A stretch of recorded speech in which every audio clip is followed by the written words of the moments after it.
Hey guys, today I want to show you why I think the Cross-Naginatas are the best bleed weapons in the entire game. With this build I'm only using 3 buffs, my Physic, Blood Boil Aromatic, and Seppuku on both weapons.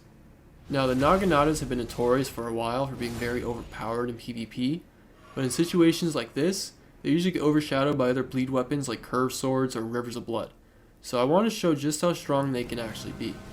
The reason I prefer the Naginatas to those other weapons is because of their moveset. Cross-Naginatas have very good running L1s, very good regular L1s that deal a ton of stagger and blood loss buildup, and they gain a huge boost from the consecutive attack talismans, which is our main source of damage from this build. Here at the start of the second phase, you'll see you can kill Malenia in 5 L1s. You just spam L1 right off rip, and she's dead. It's ridiculously overpowered.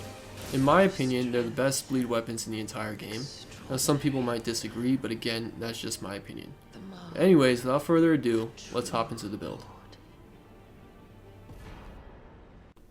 So this build is pretty straightforward. You see we've got 60 Vigor, 45 Endurance, and 80 Arcane. The reason we have 45 Endurance is to wear heavier armor, and because the Naginatas consume a lot of stamina, so it's important to have a high endurance stat. For weapons, obviously we have the 2 Cross-Naginatas scaled to Occult with the Seppuku Ash of War. For fashion, I'm using the White Mask for more damage with blood loss, Veteran's Armor, Bullgo Gauntlets, and Veteran's Greaves. For talismans, I'm using the Spirit Talisman, Rotten Wing Sword Insignia, Millicent's Prosthesis, and Lord of Blood's Exaltation. For consumables, in my Physic, I've got the Thorny Crack Tear and Green Burst Crystal Tear. I also use Blood Boil Aromatic for 30% more physical damage for 60 seconds. And I also use Freezing Pot, which can knock Malenia out of waterfowl. But yeah, that's pretty much the build. I hope you guys enjoy.